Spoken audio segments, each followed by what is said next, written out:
Bon dia, avui estem amb Lluís García Martínez, veí de Banyeres, que ens ha acollit avui en el seu hort fantàstic. A més ens ha convidat a un esmorzar meravellós, una hospitalitat tremenda. Gràcies, Lluís, per l'esmorzar i per sentar-te ací a la taula a parlar amb nosaltres. Gràcies a vosaltres, home.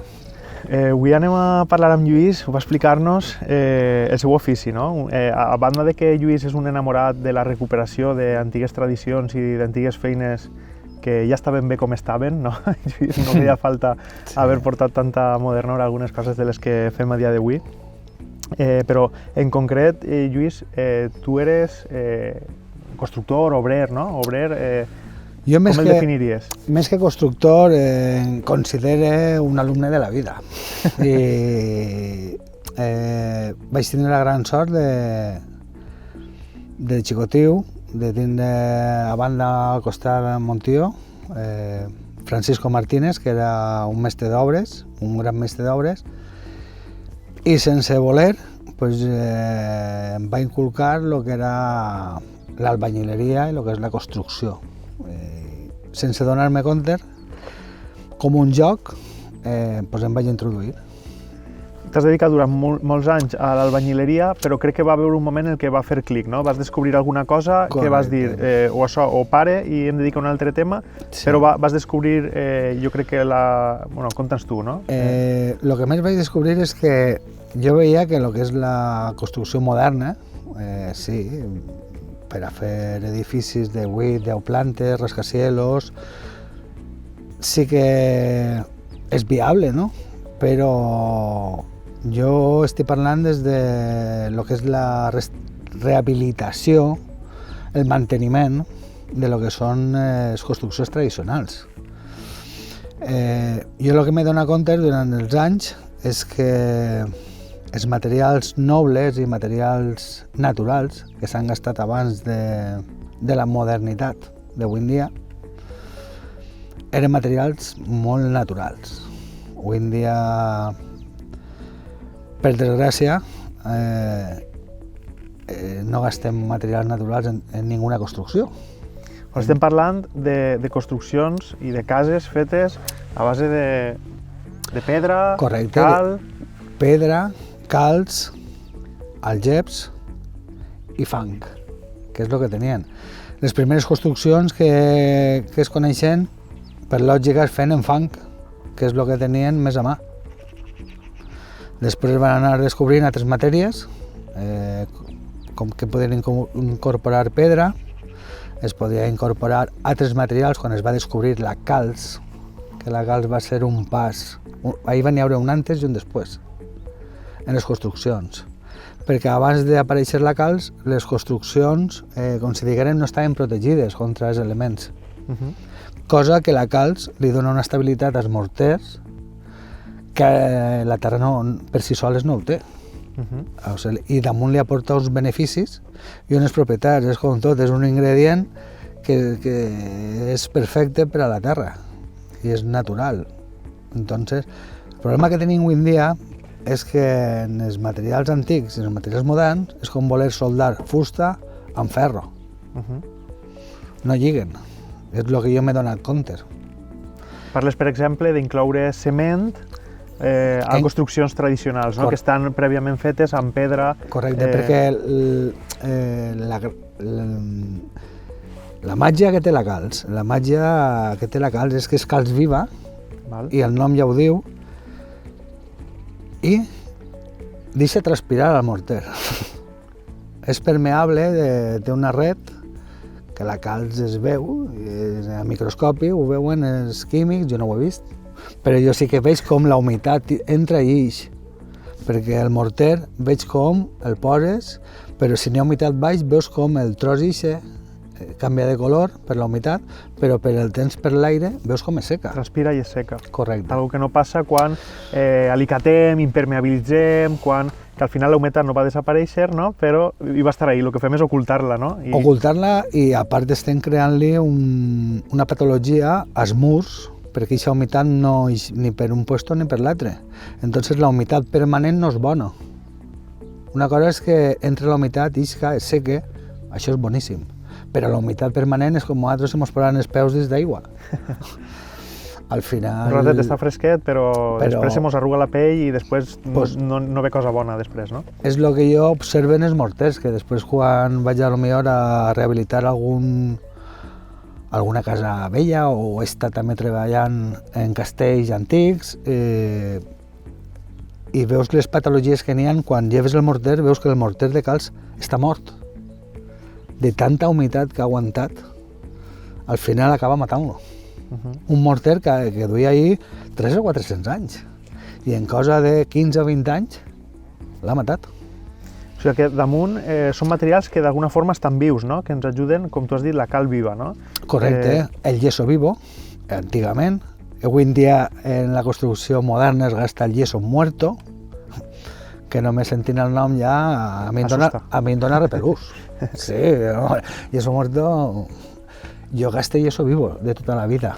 Estaríem parlant llavors de materials de tota aquesta corrent, i sé que vaig a fer-te mal ara, però així introduïm el tema. Es parla molt últimament de les bioconstruccions, no? I sembla que és una tendència, algo que s'ha descobert fa no res, no? Correcte. I és quan en realitat es tracta de pegar un passet darrere, no? Construcció tradicional. La casa del futur es va construir al segle passat. És el que jo... Això seria el titular, no? La casa del futur es va construir... És el que jo pense, anem a veure... És que només tenim que observar el que n'hi ha de fa... Els romans, per exemple, estem parlant 2000 anys, i encara la gent es pregunta com està muntat. Està fet en calç. L'Opus Ignium, Morteros Romanos. Els romans van ser també els catapultadors a lo que és la nova construcció que tenim avui en dia sobre aqueductes. Gràcies a ells, els aqueductes romans, perquè la calç viva fragua per el CO2 de l'atmòsfera, per lo roïn. O sea, no agarra oxígeno, agarra CO2. Agarra el més dolent que tenim en la natura per a fer-se dura. Imagina't si és bona la calç. I damunt ens l'ensenyen en la tele, en calgonit i tot, fem propaganda que la calç és roïn. A veure, nosaltres de què tenim fets els ossos? De calç. I la calç és necessària, sense la calç no estaríem avui així. En l'edat mitja, per la peste negra, si no haguera sigut per la calç viva, no haurien acabat en les enfermetats. La calç viva és que té tantes funcions, tantes aplicacions, que intenten desacreditar-la, com si no. Perquè el bo que la tenim és que la tenim baix dels peus, és que la tenim a la costa de casa. Ixes de casa i, si per exemple en la Mariola és tot un massís de galissa, per sort, perquè la galissa el bo que té és que mos filtra l'aigua. O sigui que, a més, tenim possibilitat d'obtindre els materials que tu necessites per a construir del nostre entorn més proper. En qualsevol mas construït de l'era morisca o qualsevol construcció romana antiga, que busquen a menys de 500 metres que van a trobar un fort de calç. És a dir, que en aquest forn de calç s'autopreparaven, autoextraïen la cal del terreny per a poder anar construint el mas. Correcte. Era la fórmula perfecta. El súmum de la sostenibilitat, no? Jo penso, i també netejaven el monte. És que per a fer un forn de calç no es gasten 2 feixes de llenya. Per a fer un forn de calç depèn del volumen del forn, però un forn normalment com el que es va coure en calç blanc a negro carbón, amb Toni, i els calciners de Llutxent i els carboners de Formitge, van coure 20 tones de calç i van cremar 40 tones de llenya. Quina barbaritat, eh? No, Durant 3-4 dies, veritat? No és ninguna barbaritat. No, barbaritat en volum, vull dir. Sí, en volum, però si es fijes, per a coure 1 quilo de pedra fan falta 2 quilos de llenya. No és ninguna barbaritat. No ho és, vull dir que la magnitud, no?, de quantitat, en 4 dies, no? 3 dies i 3 nits, sí, és increïble, a part, i després les serres estaven netes, molta gent, era un treball molt penós, no era un ofici que agradara a ningú. En el documental es veu tot molt bonic, molt fàcil, però jo he parlat amb calciners de Llutxent, calciners de 90 anys, i em parlava i em deien, Luis, nosaltres agarràvem feixos i teníem que anar per la serra amunt i avall, en els peus descalços, plovent, amb fred, 8 o 10 quilòmetres, fins al forn de calç. El que vulgui que ho agarri, que ho faig. Quina barbaritat. Referenciarem en el peu del vídeo el documental per a que la gent puga revisar-lo. Fent un poc de sumari, Lluís, al final podríem gastar tots aquests elements naturals en totes les parts de la casa, no? Des dels fonaments, pràcticament, no? Perquè aquest fonament que es fa primer baix terra també es pot fer amb materials naturals, veritat? Claro, antigament, per exemple, no teníem ferro. Jo parlava amb la gent major i es preguntava, vosaltres com sabíeu quan estava el dur per a construir una casa? I m'han contat que agarraven una pedra de X quilos, se la posaven damunt del cap, la deixaven caure en la zanja i veient la marca que feien en el piso sabien si era bo per construir o no. I jo dic, bueno, pues quanta raó tenen, perquè si tu fas una zanja i soltes una pedra i s'estaca un pam, veus que això no és fiable, però tu vas escarbant i veus com a poc va costant més d'escarbar i arriba un moment ja que el pico ja li costa, tu deixes caure una pedra, no fas gest de marca, ahí és on es pot arrencar la casa. I es feia amb pedra i amb morters de calç. Morter de calç i pedra, mesclat. Sí. Després començaríem a alçar els murs i gastaríem quins materials? Depèn del que tinguem al voltant. Val. Que pot ser, per exemple, en esta zona, en la comarca... En esta zona, per exemple, així tenim molta pedra. Entonces, així, molta pedra, molta calç. Després anem a la zona de Castalla. En la zona de Castalla ja tenim algeps. Si anem a la zona de Viena també n'hi ha puestos que n'hi ha algeps. Entonces, què ens trobem? En Castalla, en les zones on hi havia algeps, ens trobem construccions amb algeps i terra. En Banyeres, per exemple, que tenim calç, ens trobem construccions de terra i calç. Canvia molt, per exemple, d'esta zona de Banyeres a la comarca veïna, que és la comarca de la Vall d'Albaida, per exemple? Canvia molt el tipus de materials que es podia contar? No, perquè esta zona de muntanya continua cap a la Vall d'Albaida i la Vall d'Albaida també té molta muntanya calissa. Però en el poble d'Otos conec construccions molt peculiars que estan fetes amb tap. El tap és un tipus d'argila compactar que es pot treure a terrossos, però és una terra més apretar. Pues en això jo he vist construccions fetes. S'han fet els murs de tap i després per fora s'han protegit amb revestiments de terra i calç per a evitar l'erosió de la pluja i després per dins o s'han lluït argeps o s'han lluït de terra. Que la terra per a mi és el millor producte que n'hi ha per a dins d'una vivienda, perquè la terra és un material viu.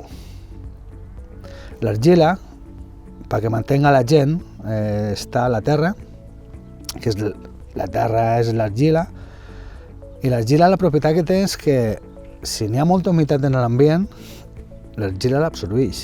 Si n'hi ha poca humitat en l'ambient, l'argila la solta. Sempre tens una humitat relativa i és un material viu. Tu en un pis pinten en pintura plàstica? I s'ha acabat.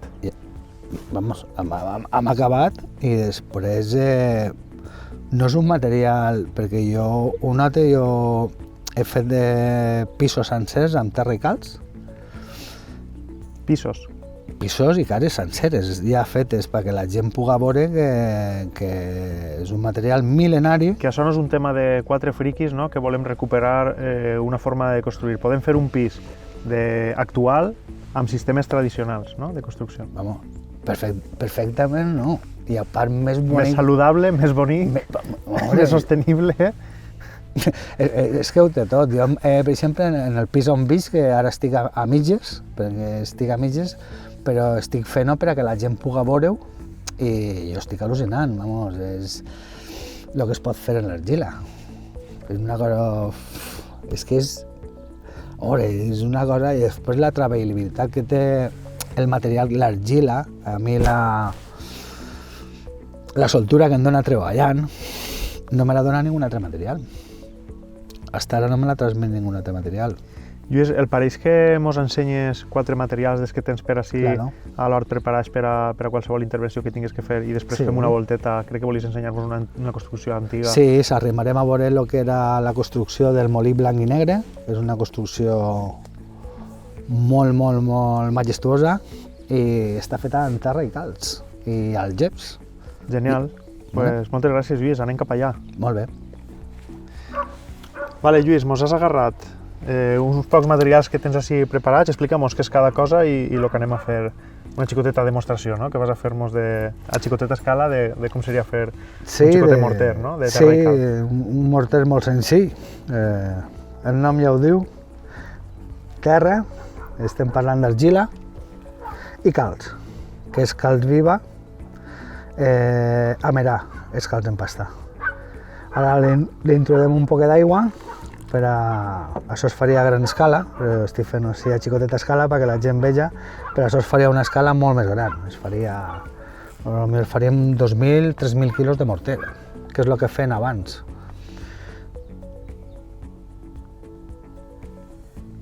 Ara el que estàs fent, Lluís, és fer un poc la mescla, no? Estàs explicant-me que cada un dels dos materials, la terra i la cal, tenen propietats diferents. Explica'm un poquet.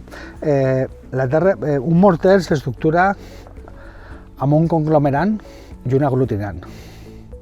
El conglomerant, en este calç, seria la calç i l'aglutinant seria la terra. Per a que la gent ho entenga, estàs explicant un exemple molt gràfic ara fa un moment, que era que la cal seria com el nostre os del cos i la terra seria el múscul que l'abraça, que li dona estructura. Això és el que jo he deduït en el morter. Un símil, no? Sí. Molt bé. M'ho ha ensenyat algun mestre, des que he tingut. Entonces ara això es barrejaria, entonces faríem el que es diu una argamassa. I estem fent el que és un morter. Esta terra, si la posàrem nosaltres, per exemple, soles, què passaria? Que amb la pluja s'erosionaria. Per què? Perquè estructuralment no té força. Cosa que la calç li dona aquesta fortalea per protegir-lo de la pluja i que no s'erosione. Que és el que ens trobem en les muntanyes. La sedimentació de la pluja sedimenta el que és la pedra calcària, arreplega el que és el mineral de calcio i després va soldant pedres i va fent coses en la natura durant mils d'anys, però nosaltres així estem fent un poquet més a pressa. I, per exemple, per fer un morter, per a pegar unes pedres, doncs seria tan senzill que antigament, per a fer les cares, es començarien a fer un morter i per a unir les pedres agarraríem el morter, l'uniríem i faríem el que és una construcció. Bona ferramenta portes, una bona paleta, Lluís. Sí, és la millor. És la tradicional, no? A mi sí, per mi és la més tradicional que tenim. No sé si n'hi haurà alguna anterior, per no perdre el contacte amb la terra, no? Sí, és el més bonic per a mi, Però és que el que has de veure és... A veure... I ara sí estaríem fent una construcció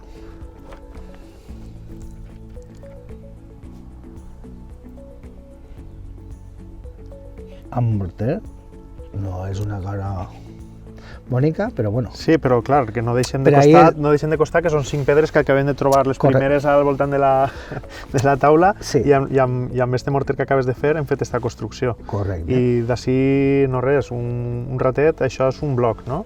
No. Això no és tan ràpid com el Portland.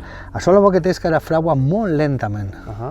Molt lentament. La calç no és com el Portland, que no es dona temps quasi ni a treballar en ell. La calç és molt dòcil, molt agradable de treballar, i ara això, este morter estic per dir que estaria carbonatant anys. Per això parlàvem abans de que faríem una gran morterada de 2.000 quilos de morter, no? I el bo és que el deixàvem perquè, com si diguérem, els morters s'introduïsca un dins de l'altre, de forma soles, no com avui en dia que clavem el Portland, la formigonera, pum, als 10-5 minuts hem tret el material i estem... No, això funciona d'una altra forma. És una altra filosofia de construcció per a mi. Per això no funciona avui en dia, perquè la gent té molta pressa. És el que jo veig.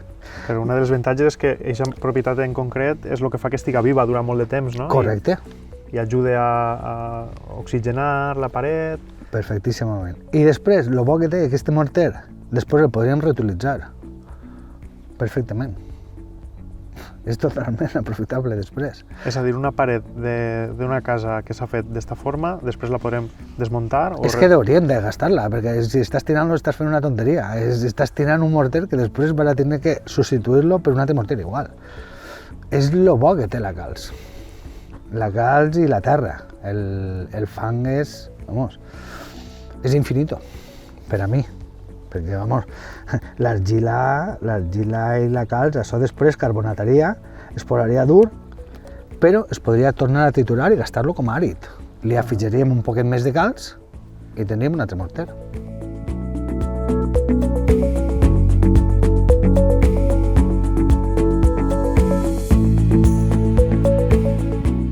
Lluís, on mos has portat i què anem a fer? Perquè este racó jo sospite que no m'has portat així per encandilar-me, però això és molt bonic. Sí. On estem? Estem en el que és el molí blanc i negre, que era una antiga paperera del poble. I estem a la part de baix de lo que és el molí. Així tenim el que és l'aixut de la sèquia, que és del molí blanc i negre i va al molí pont. I anem a fer el que és una pagà de calç viva perquè la gent veja la reacció que fa la pedra de calç viva a l'introduir-la en aigua.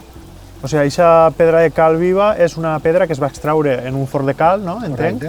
I la tens conservada fins que vas a utilitzar-la i ara el que fem és introduir-la en aigua, no? I llavors comença a... Ara anem a hidratar-la i ara farà una reacció exotèrmica i, ara ho vegem, no? Explica'ns. A veure què és el que fa.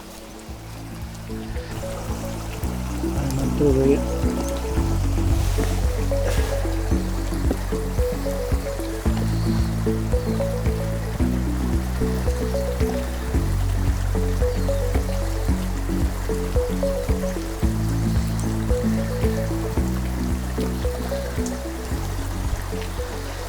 I ara es començarà la pedra, el que és a hidratar-se d'aigua i farà una reacció exotèrmica, que és una reacció química, i es començarà a bullir. I aquesta ebullició pot arribar a 100 graus. Fa bullir l'aigua. Ara quan agarra l'aigua, que ja es comença a hidratar-se, veus com es pot dir? Sí. T'explica, és com si fos... Una cosa curiosa que té la calç és que el volumen de la pedra en sec, quan la hidrates, es multiplica per 3. O sigui, que d'un quilo de calç en pedra en traiem 3 de calç en pasta. Aquesta reacció que està fent la cal, Lluís, em recorda al rent que es gasta per a fer pa i una llevadura, no? Però no té ningun tipus de microorganisme la cal, no? Que jo sàpiga, no. Jo el que té és que l'hem deshidratat i és una calç, i la calç viva el que fa ara és, com si diguérem, rehidratar-se i pillar la vida. I ara es comença la embullició i és com si diguérem que ja ha estat inerte fins ara i ara li donem la vida amb aigua. Ara és calç viva. Esta calç antigament s'utilitzava per a desinfectar tot el que eren corrals, on estava el ganau, que n'hi havia pusses, que n'hi havia tota Perquè classe... té un pH molt elevat. Un pH 12. Això s'ho menja tot, és superalcalina. La calç, de fet, si clavarem mai un tros de cuixot en calç viva, la calç se'l menjaria.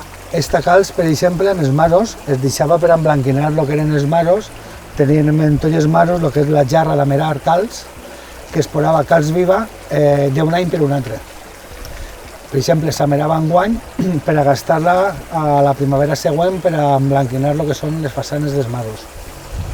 I per a la feina que tu fas, que és al final construcció, això és perquè anem a gastar-la ja, no? Això seria perquè estem preparant-la per a començar a mesclar-la amb l'argila, no? O amb la terra, En l'argila el que faríem és clavar-la directament, faríem un tipus volcán, li tiraríem aigua i posaríem les pedres de calç viva.